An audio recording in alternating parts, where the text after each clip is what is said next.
আমার নাম মামুন, আমি আসছি চাঁদপুর থেকে। সর্বপ্রথম আমি চাঁদপুর থেকে যখন আমার বাচ্চা চাঁদপুরে এনআইসিতে ছিল, এখানকার অবস্থা খুবই খারাপ ছিল। তারা ইঞ্জেকশন দিছে, স্যালাইন দিছে, বাচ্চার হাত পা ফুলে গেছে।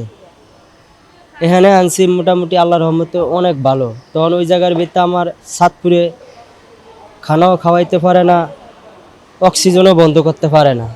এখানে আনছি, এখানে আনার পরে 2 দিন পরে অক্সিজেন বন্ধ হয়েছে।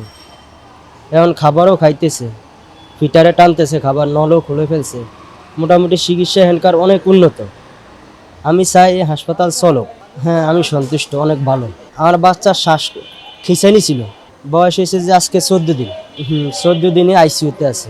এর আগে আমাদের চাঁদপুরে, এখানে এখানে আজকে আসছি 7 দিন। এখনও তো হিসাব করি না আমরা। আমি ওষুধ কিনতেছি, 15,000 টাকা জমা দিছি। 8 টাকা ঢুকার কথা বলে না আমার, হয়তো বা 8 থেকে 10,000, 8 থেকে 10,000 এরকম খরচ হইতে পারে। হাসপাতালের চিকিৎসা অনেক ভালো, অনেক উন্নত, এবং কি হাসপাতালের যে পরিবেশ অনেক সৌন্দর্য। ওদের থেকে এটার এখানে খরচও কম। অন্য অন্য হাসপাতালে যেমন আইসিইউতে গেলে পার ডে 25 থেকে 30,000 টাকা খরচ হয়, এখানে পার ডে খরচ হয় 8 থেকে 10,000 টাকা। তো অনেক উন্নত না এখানে। হ্যাঁ, আসার ব্যাপার অনেক ভালো। তারা যখন বাচ্চা সুস্থ হয়ে যাবে, এখানে একদিনও আইসিইউর ভিতরে রাখবে না, সাথে সাথে রিলিজ দিবে। সরকারের কাছে আমার আবেদন, এই হাসপাতাল চালু হোক, চালু থাকুক, এটাই আমাদের আবেদন।